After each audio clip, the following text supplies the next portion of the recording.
Welcome to the Star Chamber.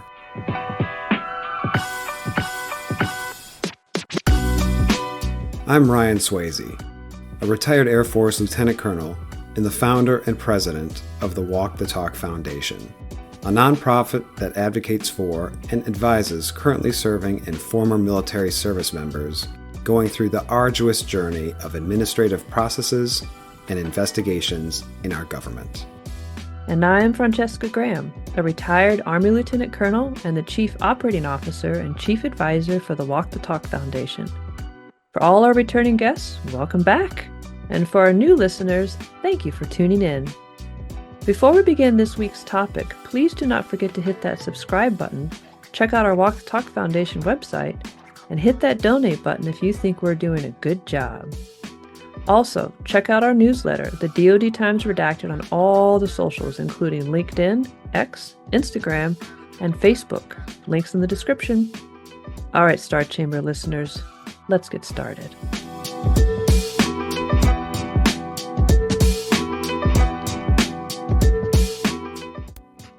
Yeah, this week we're talking about Inspectors General, or IGs. Francesca, how you doing this week? I'm doing good. How are you doing this week? I'm doing awesome, of course. Oh, wonderful. Glass half full as always. How about your side? yeah, right. Glass half empty all the way. So this week, like you said, we are talking about IGs. And I know, including myself, there's always seems to be a lot of lack of knowledge, we'll call it, of what IGs actually do. True. Within Department of Defense, and we'll expand it out to the Coast Guard as well, but we'll mostly focus on Department of Defense. Yeah. So, Ryan, if I recall from previous episode, you actually served as an IG before. So can you just kind of review that and then kind of explain what is it that IGs do in the most layman terms possible? Yeah, it's true. I was an Inspector General. I got that credential by going to 3.5 business days of training 1 year. 1 week I couldn't spell IG, and then the next week I was one. And basically what an Inspector General's lane is any administrative complaint of wrong they intake. So if it's a crime, that's not them. If it's not a crime, but it's a violation of regulation, etc., then they are the clearinghouse, so to speak, for complaint intakes. Now, the biggest misnomer or misunderstanding, I think, when I was an IG and then when we're working cases, is what an IG actually investigates and what not. And the investigative mandate for an Inspector General is actually pretty narrow. It's restriction, reprisal, fraud, waste, and abuse, abuse of authority. And that really, from my experience, and I think statistically speaking, it for sure is in the minority of the complaints that they intake. And I'd say it's probably in the realm of 10 to 20%, if I had to throw a ballpark number out, of the complaints that the IG takes in that they actually investigate themselves. And the vast majority, from what I saw as an IG and from what we saw and see today in cases, our complaints are referred to command, as I say, which is they go back to the organization's leadership to be investigated of their own accord. So with that, then, the investigations that the commands do, and we'll get into a little bit more detail on that later, does the IG maintain any oversight of those investigations that they refer down to the command, or are they just completely hands-off at that point? They are hands-on, but very limitedly for most cases. So let's take an example of a complaint that would or could be filed to an IG, but that Inspector General would not investigate. So let's say there was a claim of unfair rating assessment. All right, that's a good one. So that complaint would go to IG. That is not reprisal, probably, unless they cited that. It's not restriction. It's not fraud, waste, or abuse. It's not abuse of authority, again, likely. So that complaint would be sent back to basically the commander of the commander of where the wrongdoing took place. And at that point, the IG is pretty hands off, save for ensuring that that organization saw an investigation through. But for the vast majority of the cases, the IG doesn't look at the investigation that that unit performs. They don't vet the veracity of the claims or substantiation or not or anything else. They just are essentially keeping an auditable track of that something was done. And once it's closed out, it's off the IG's proverbial plate at that point. So let's say then a service member goes to the IG, just kind of using your example. Service member goes to the IG and says, I disagree with my performance evaluation, whatever the disagreement is. If that service member does not know what the IG actually is mandated to investigate, abuse of authority, reprisal, restriction, and what was the other one that you mentioned? Fraud, waste, and abuse. Fraud, waste, and abuse. So if the Yeah. service member doesn't know those things and then goes to the IG and says, I disagree with my performance evaluation rating, it could be reprisal, it could be restriction, it could be abuse of authority.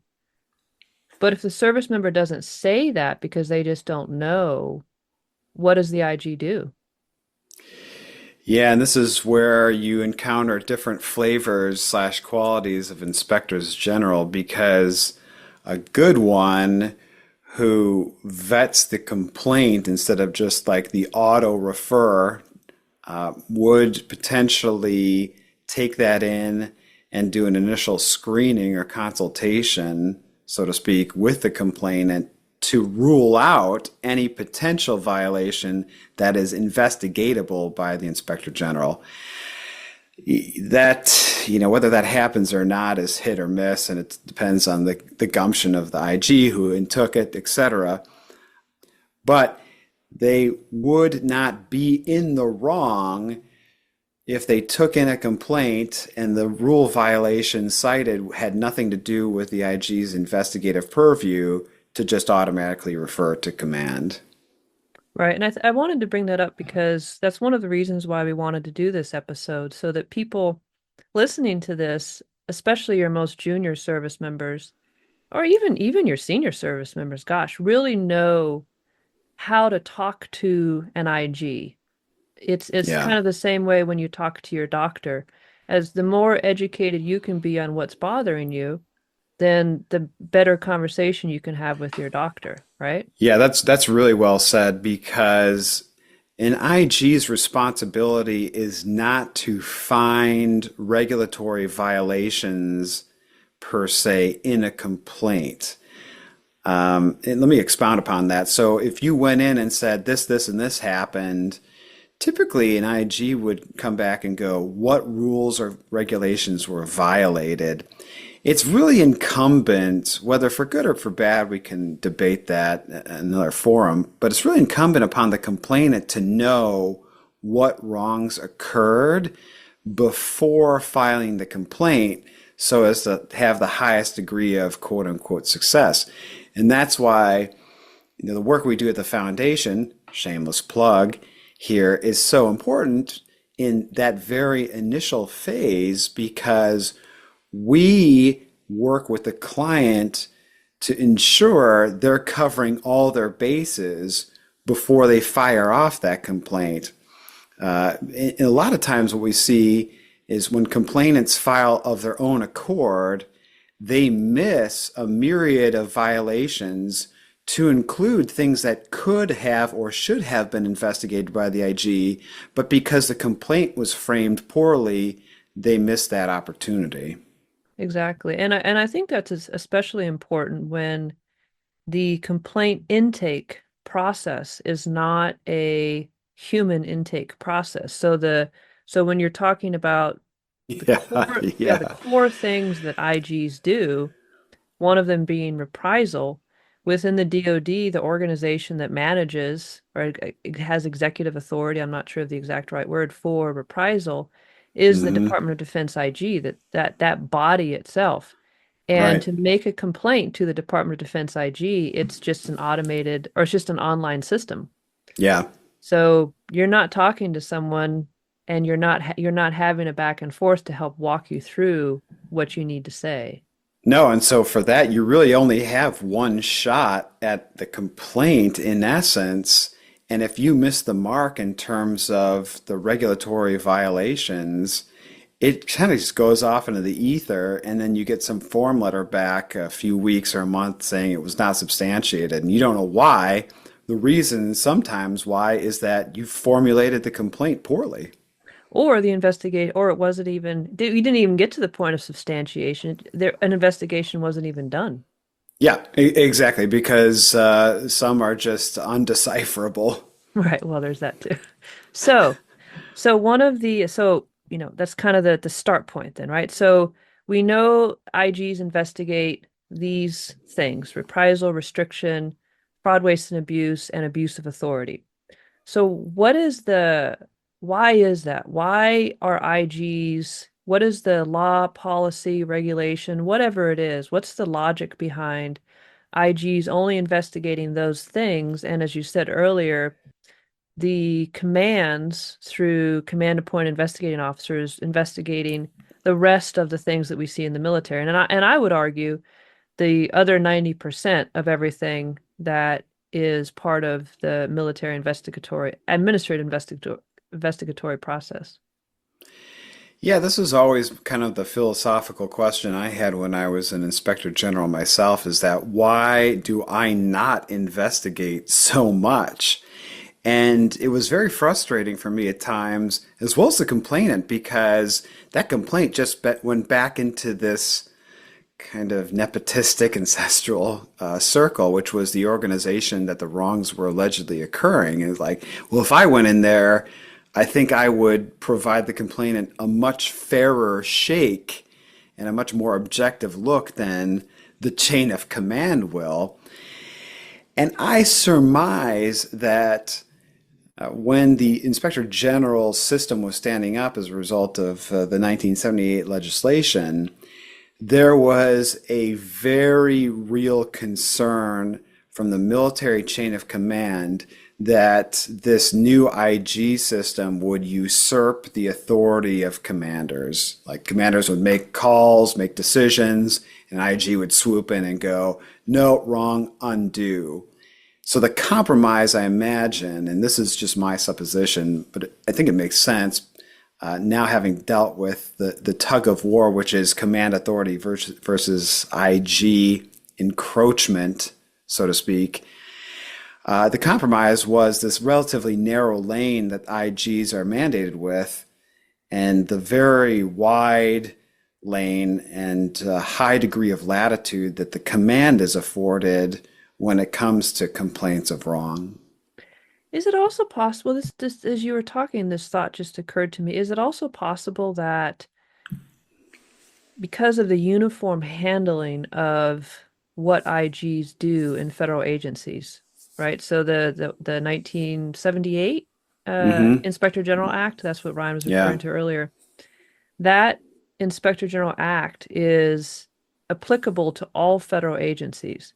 But there's a big Mm-hmm. difference between the Department of Defense and all other federal agencies. All other federal agencies do not have the authorities that the Department of Defense does. So True. maybe this conversation yields itself to some of the logic that we're arguing, which is that the IG should be separate from the federal agency and specifically needs a whole relook of what their mandate is, period. Yeah, and in terms of command authority as it pertains to the military, I've heard the counter argument a few times, both as an IG and now as president of the foundation, that you can't have commanders being second guessed for lack of a better term, by another entity. My counter to that counter argument is simply that in a perfect world where commanders are afforded a lot of authority and a lot of latitude, and they use that authority and wield it responsibly, then I agree. However, the problem is that, to use the cliche, absolute authority corrupts absolutely. That's completely what we've seen out of our military leadership over the course of the past few years slash decade, is that they have been given, especially the department itself, has been given this incredible degree of deference by the other branches, so as the leadership of the military can quite literally abuse their authority and do so outside the bounds of laws and the Constitution. And that we see and can say as a matter of fact. I mean, we could list right now Privacy Act, FOIA, HIPAA, Title V, 1050. They get violated routinely with impunity. I list those off to say that this kind of culture of the normalization of deviance that's occurring and that has occurred in the military is gone unchecked. There needs to be a counterbalance to that now, because I would argue, and Cheska, I think you would agree, that command as a whole has forfeit the right and privilege to have those absolute authorities anymore. And that's why we need an entity to perform an internal, quasi-external check and balance on very important and very life-altering decisions that are made within this administrative system. Yeah, absolutely. So are there within the laws, policies, regulations that exist, would you say, and this is a softball question, but I kind of want you to expand on it a little bit. What are the conflicts of interest that are baked into the laws, policies, regulations for the Baked Inspector in. General? Yeah. Well, the first one we kind of talked to already, which was that the vast majority of complaints just go back to the organization where the wrong allegedly occurred. Right? So it's totally up to that organization to investigate, cover up, obfuscate, do what they will with it. That's recipe one for the conflict of interest bakedness, goodness. The Pop-Tart of the IG? Good Sounds. Pop-Tarts. I make good Pop-Tarts for those of you who are wondering. They're enormous. I've seen them. They're delicious. They're delicious. They would feed an entire family of 6. Well, didn't you Well, I guess say it's not that really a meal. Didn't you say that your daughter shared them with her dorm mates because they were so enormous? Yeah. They still may have them. It was 2 years ago. Oh, hush. What the hell were we talking about? All right, IG stuff. Conflicts of interest. Yeah, baked in goodness. So the Pop-Tart of the IG system, take a big bite. It'll burn your mouth. So the first is this, okay, this very narrow lane. The second conflict of interest or shortcoming is I've totally lost focus because now I'm thinking about eating a Pop-Tart. The second big issue is the fact that an inspector general is subordinate to the commander of the organization they're supposed to be watchdogging. Right, so at the simplest, most tactical level, you've got in a wing in the Air Force a commander, and subordinate to that wing commander is the IG for the wing. And I saw this as a wing IG. I had reports changed, grades changed, things go away, and I could do nothing because for a myriad of reasons. Number one, I was subordinate as a commander, so they had the final say. And then from a human aspect, psychological aspect, you put some of these people in very precarious situations, especially for people who career is in this field.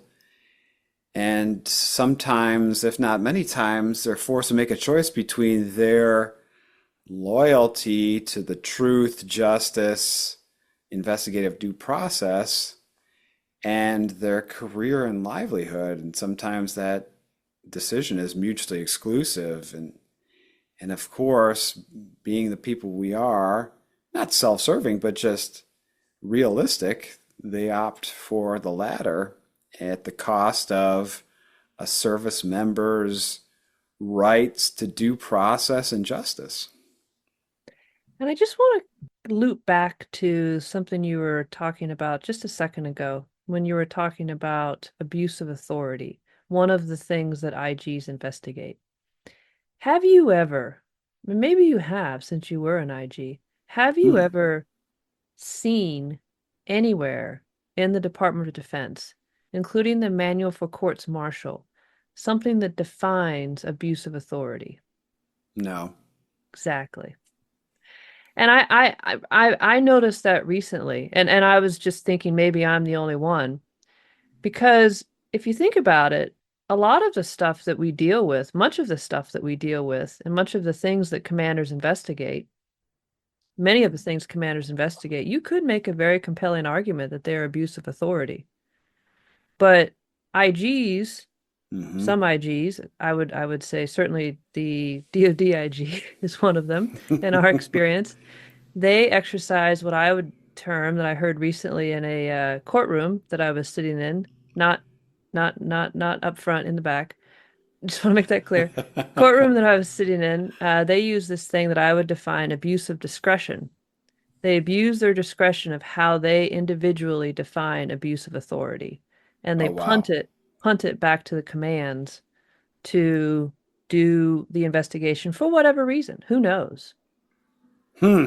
Who knows? And who's the victim of that? The complainant. Again, Yep. yeah, I mean, I'd argue that any decision that violates a law, right, should be abuse of authority, right? Should. And that spans from the banal to the heavy hitting stuff, but you never see it, Right. right? And I think Yep. you and I both saw in our personal cases, uh, U.S. law, especially when it concerns Privacy Act, just violated left and right Yep. willy-nilly. It's abuse of authority, is it not? And Absolutely. When yet, all of my details go to random people who have absolutely no need to know, and my complaint for Privacy Act violation is just, it wasn't even addressed. It yeah, wasn't even yeah, addressed. law schmoz, Oh, schmoz. whatever. So to the logic behind that you were talking about this desire to not take away command authority. So I think a lot of people the catchphrase or the tagline that we use often when we're describing command authority and what that means is good order and discipline. And we throw Mm. around good order and discipline Oh, all do the we time. ever? Yeah. All the Mm-hmm. time for Yep. everything. Yes. So and this is a question that I had placed to me several times when I was talking with different congressional staffers over the last several months is there a way to separate this idea of good order and discipline from the admin tools that we have seen commanders use in ways that are not actually for good order and discipline, but they can just put this umbrella veneer of good order and discipline, command authority. Is there a way to separate these administrative investigations, administrative punishments from this idea of good order and discipline? I think so. I think there are two potential avenues slash remedies. Obviously, you know our platform, which is the independent route of redress and recourse, which doesn't exist. So if somebody sees a wrong or is a victim of a wrong, where do they go? And if we had that, I think that would fix 85% of these issues of this veneer of good order and discipline, which is really a violation of law. Abuse of authority. Abuse of authority. Right. Back to that. I abused it for good order and discipline. God Correct. damn it. Uh, the second one, which I've heard an idea pitch, and I really like it. This is a little bit outside of our lane and the scope of what we work, but I am a huge supporter of a kind of duality of authorities insofar as when you're deployed or underway or under fire, in combat, life, limb, eyesight are at risk, then that commander's absolute authority makes sense. There's no time to debate, question, file complaints in 95% of the cases. However, when you come back, that same principle doesn't apply to if you're vetting whether somebody who was harassed, retaliated against, etc. It's not a time-sensitive thing. That's no place, in my opinion, for absolute authority in the command regime. That then begs the question, well, where would it go? And that's part one of the solution, which is some independent entity where someone can go with and have a high degree of confidence that A, the complaint is going to get vetted in a timely and fair manner, and B, they're not going to get retaliated / gaslit for having raised that complaint. Neither of those exist right now, but they could. Right. Yeah. And I think I just want to expand a little bit on the when you're in a deployed environment. I know what you're talking about because we've talked about this before, but I just want to make sure our listeners know about what you're specifically what you're saying. So what we're saying is that you should not be able to second guess command decisions for operational activities. Well said. But Yeah, we're not saying that when you're deployed, sexual assault's okay. We're not saying that. we are not. But That, but I yeah. just for the what do you call it, Poindexters out there who might listen is Ryan Swayze just Yeah. said sex. Nope, nope, nope. Said, Op- once you're underway, it's a free-for-all. Woohoo! right, International no. waters, baby. No, No, that's yeah, not what we're saying. So yeah, operational decisions, because you should not yes. be being a have the ability to second guess operational decisions. And if we go back to our favorite doctrine, Ferris doctrine, that is what that is supposed to address. But instead, it's like many things, an umbrella that's being used to address many things. Last Hmm. question.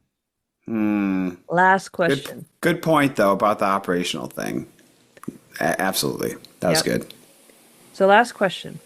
Pop So let's tarts. say, so we know what IGs do. We know how difficult it is probably for the vast majority of service members to walk into the IG office and know exactly what to say in order to have the IG pick up their complaint, or go online and file some report that has limited amount of space and you can only do 300 characters And you receive no feedback if it's sent or not. Yeah. and you receive no Yep. feedback if it's sent or not, and maybe 7 months later you might get an email saying your case was closed, FOIA anything if you want anything. I actually got that last week. I forgot to tell you about that. I got an email saying case blah blah blah closed.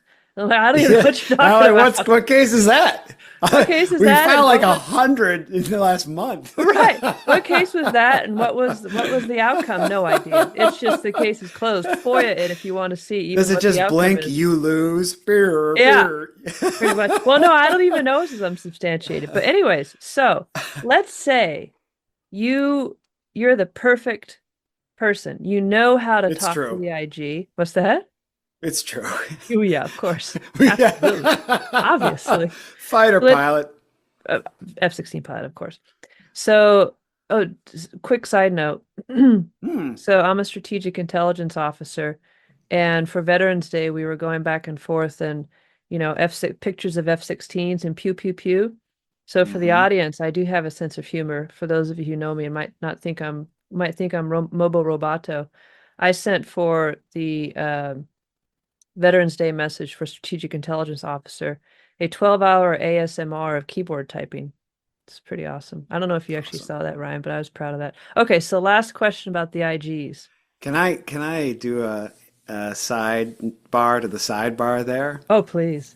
Because one of my favorite is it GIF or GIF? I'm not with it, but you get the idea. Mm-hmm. It was for intelligence officers, was the intelligence officer keyboard, and it was just Control C, Control V. So Yeah. there's a little nerd joke for you. Yeah. Yeah. No, yeah. There's a lot of Yeah, truth to that one. It's pretty horrible. pretty funny. I Pretty never did funny. that. Pretty funny GIF slash GIF. Okay, sorry. It's true. Okay, back to it. Thank Back you to it. everyone for Ready. enduring that. Yeah. So, Yeah. so What, are you back, talking about the whole episode or just that yeah, quick? well, that too. Anyway, so last question. Last Yeah. question. Yeah. Focus. So let's say you're the perfect service member. Obviously, you are. And let's say you know exactly what to say to the IG, and you already have the laws, regulations, policies laid out. Yeah. And you go to the IG and you say, hey, here's my complaint or my allegation. Here's the laws, policies, regulations, etc. IG Yeah. says, great, I'm taking your case Yeah. because it fits into restriction, reprisal, abuse of authority, or fraud, waste, and abuse. Sweet. Let's say in this hypothetical world, there's some sarcasm there, the IG substantiates your claim, especially, we'll say, if your claim is against, I don't know, a commander. Hmm. Who knows? Hmm. Quite the pickle. Quite the pickle. So, in this hypothetical world, what would be the reasons that an IG would actually substantiate your claim, given that we know all the conflicts of interest exist, given that we know the system is designed to actually, correct me if I'm wrong, isn't there actual legislation or regulation that says IGs are the eyes and ears of the command or something along those lines? So, Yes, that is true. yeah, so given they protect the command, given Mm-hmm. they are really good at saying, well, that's not my job, hint, hint, title of our podcast, not my job. Nice. Nice. What would be the reason that they would take the case, investigate the case, substantiate it, if it were against a commander? Hmm. Hmm. Hmm. Yeah. Well, we can play conspiracy theorist here a little bit. And I will, but there's also an unasked question in there insofar as, let's say it's substantiated, what happens then? Is there any remedy or fix or justice provided by the IG? And that answer is an unequivocal no. Right. They just say, yes, there was a wrongdoing. They have no power, no authority to go, okay, there should be some accountability here. So I guess if there was a baked in flaw number three, that would be it. It's a paper tiger at the end of the day, just a scathing report and nothing beyond that. So no real accountability or justice Goes back can to be the served command. by it, back to the command. Yep. Segue. So why find against a command? So there I was, Ryan Swayze, Inspector General, circa 2015, and I'm asked to do an inspection of a unit in which the squadron commander was having some problems, and his boss, the group commander, was, so I determined later, was basically just looking for a way to fire him. Mm-hmm. Right? That's completely within the guy's purview, anyways. But why was I there? To give some sort of appearance of objectivity, third party fodder with which he could be fired with. So we go into the unit. It's a wreck. It's a flaming dumpster fire. I guess as most dumpster fires are flaming. And we report that, and he uses it, and he fires the guy. He could have fired the guy, he being the group commander, the boss of this squadron commander of the amiss unit.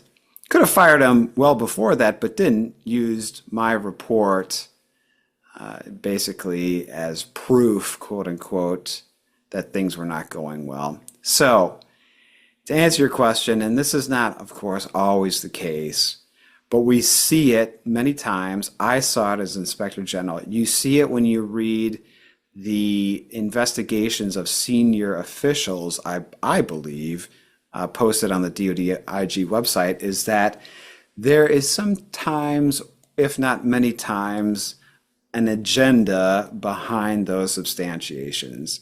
Because again, it's sometimes initiated by the command, it's sometimes overseen by the command, it sometimes goes back to command for action slash admonishment, reprimand, etc.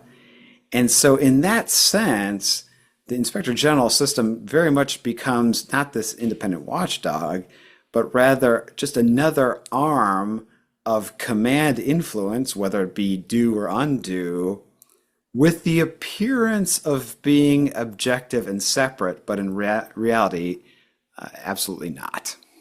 Exactly. And I think that's a really good segue into what our next episode is. So brief, brief, Ooh, brief over. teaser. I know, Look we're at doing us, it. professional. I know. So next episode is going to be the evidence. Does it matter? Well, that's not much of a teaser. We know that answer. But ooh, tune in. No, some people might not know. That's I true. mean, Yeah. how often do we I hear? thought it mattered, right? Right, And I was thought an it IG. mattered. Exactly. I thought, yeah. Yeah, I Documents thought and it witness mattered. statements. I thought it all. I Yep. thought it all mattered. Yep, I Yep. did too. Maybe it still And does. Tune in. right. And Right. and how many times do we hear I have 500 pages. I have 3 binders. I have Yeah. whatever it is. 22 witnesses who will Yep. corroborate my story. Yep. Yeah. And because what we looping back to what Ryan was just now talking about with why would an IG substantiate? Is it because of the evidence, or is it because the substantiation aligns with the interests of someone else? Stay tuned. Stay tuned. All right, everyone. We really appreciate you tuning in. That's And awesome. we hope you have a great rest of your week. Yeah. See you on the next episode. Bye. Well, that's it for this week's topic. We really appreciate you tuning in. Don't forget to hit that subscribe button if you haven't already, and check out our foundation website at walkthetalkfoundation.org. And feel free to reach out and give us feedback. You can get a hold of us via Facebook, X, Instagram, LinkedIn, and our foundation's website. Details in the description section. Thanks for tuning in, and see you next episode.